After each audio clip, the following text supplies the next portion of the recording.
Bonjour à tous, bienvenue sur la chaîne de Méca Passion. Aujourd'hui on se retrouve sur une Opel Astra modèle H.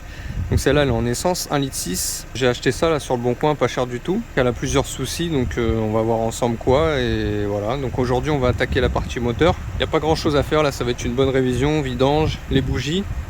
Et le joint de cache culbut, je vais vous montrer après, il pisse pas mal. Donc là en pièces pour aujourd'hui on va avoir le joint de cache culbut, le filtre à air, le filtre à huile, les bougies ici et le filtre habitacle. Donc aujourd'hui on va faire ça. Là je la laisse un peu chauffer pour la vidange. Je vais vous montrer un peu l'état du cache culbut. Voilà l'état du cache culbut. Comme on peut voir là, ça pisse, ça coule, ça va jusqu'au fond du moteur. De n'importe quel côté où on peut regarder, ça pisse. Je vais essayer de zoomer un peu là. Vous voyez même la masse là qu'on voit au milieu de l'écran, elle est pleine d'huile. Donc voilà, on va s'occuper de ce joint là. La distrie elle est à jour sur ce modèle là, j'ai de la chance, j'ai regardé, c'est tous les 10 ans ou 150 000 km, donc là on est bon. Voilà, on laisse finir de couler tranquillement. Donc la vis c'est du T45 Torx, hein. On va faire le filtre à air là tranquille. Donc le filtre à air à gauche, hein. Donc lui il tient par du Torx aussi. Vous voyez le tournevis tranquillou.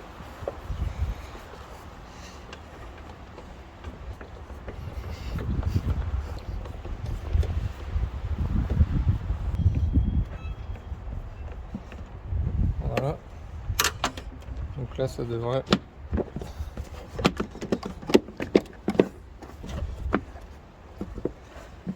sortir. Voilà.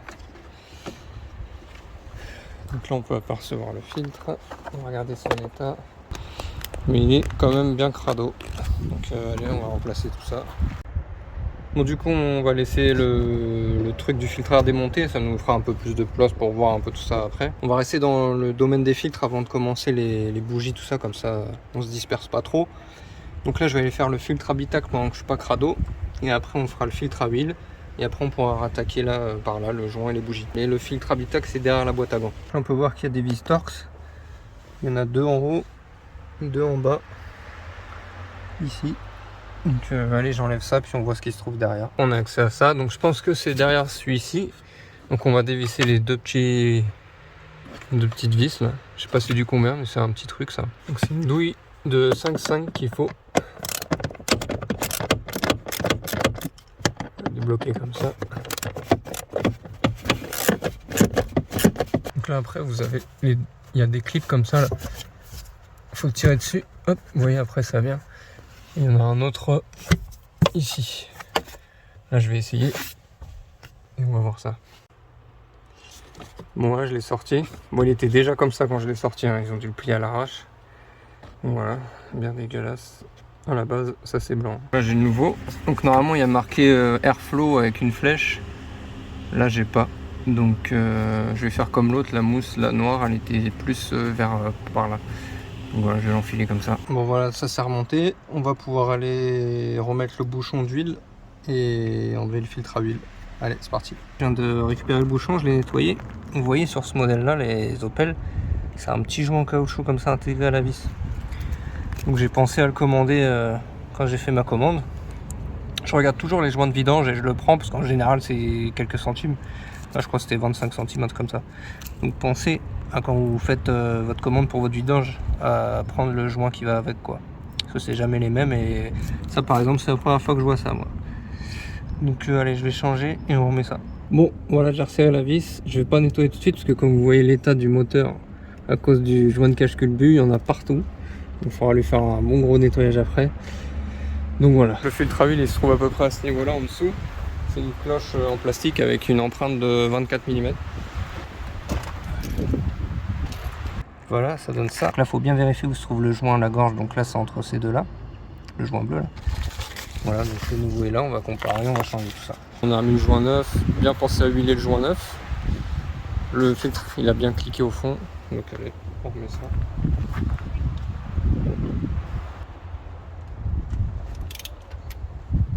Voilà. C'est bon. Donc filtre à huile, c'est ok. Je vais remplir un tout petit peu en huile maintenant. Avant que j'oublie.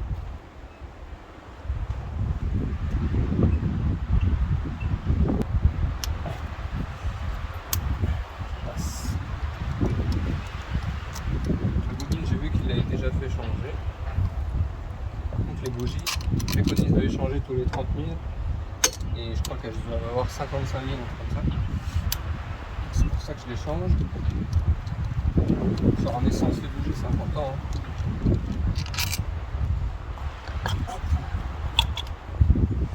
Donc voilà, la bobine, hein, ça se présente comme ça. C'est un truc tout en un. On va vérifier l'état des bougies un petit peu.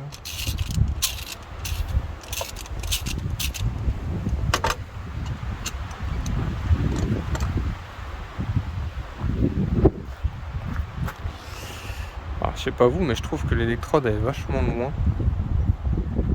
On va comparer avec les nouvelles, mais bon, après la couleur est bonne. Hein. On a une belle couleur brique, donc ça c'est bon. Ah, pareil. Hein. Toujours ce gros écartement. Hein. On dirait qu'il y a au moins 1,5. Alors je crois que normalement c'est 0,9 en tout cas.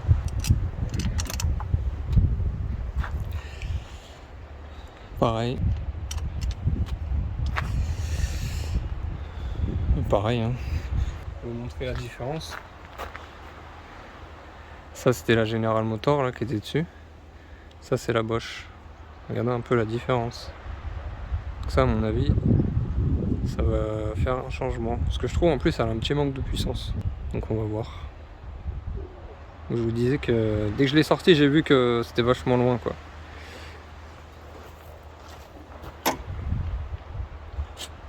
On va quand même comparer les 4 parce que des fois ça arrive pendant le transport que les électrodes se fassent défoncer. Donc là il faut bien vérifier que les petits tétons ils soient bien serrés.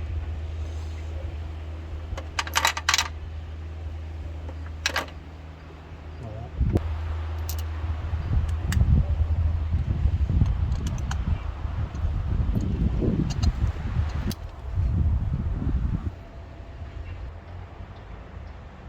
Voilà. Bougie, c'est ok. Fait chier, j'ai oublié mes douilles torx femelles. Parce que là c'est des torx mâles. Je vais essayer avec une douille 6 pans de 8. On va voir. Ah, je l'ai vu.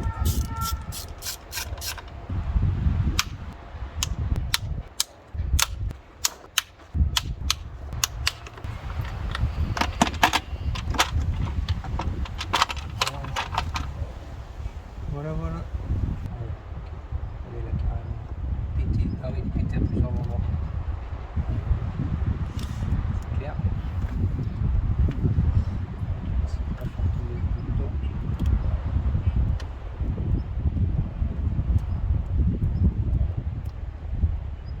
Un petit bout.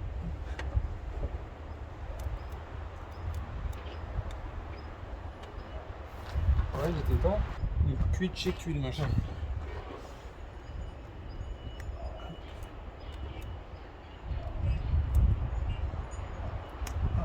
Hop là, voilà. Bon ça je vais pas le filmer parce que ça va faire un accéléré pour rien. Je vous filme tout quand tout est propre. Allez. Bon, ça fait une petite heure que je suis en train de nettoyer là. Je suis content, j'ai bien réussi à avoir la protection du collecteur là. Elle était dégueulasse. J'ai nettoyé là aussi, il y avait plein d'huile. Par là, dessous, vous voyez le tuyau là. Le support moteur en bas qui était tout noir. Enfin, voilà. J'ai réussi à avoir aussi un peu le côté. Donc, voilà. Donc là je vais remettre le cache-culbut et après je finirai de nettoyer le moteur dessous. Voilà, on va pouvoir le mettre en place. On va remettre le filtre neuf maintenant. Hop, c'est le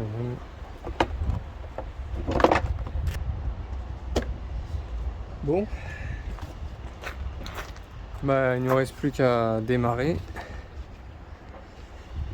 Enfin là on va la descendre d'abord du cric, faire le niveau d'huile, remettre le compteur de maintenance à 0, démarrer, refaire le niveau et voilà basta. Bon, là on va remettre le compteur de maintenance à 0, mais je vais pas pouvoir le filmer en direct parce que j'ai besoin de mes deux mains. Il faut rester appuyé sur le bouton et ici du compteur kilométrique journalier et vous mettez le contact en restant appuyé et après inspection. Au milieu là il va clignoter et après il va y avoir 3 barres ou 3 traits je sais plus et après c'est bon, ça va s'en aller. Donc on maintient ça et on met le contact. Et là normalement quand je vais mettre le contact, voilà, il me marque plus inspection au milieu. Donc c'est tout bon, on va pouvoir démarrer.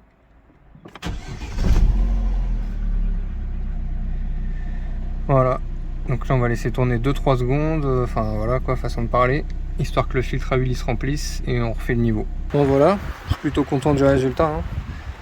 C'est quand même mieux qu'avant.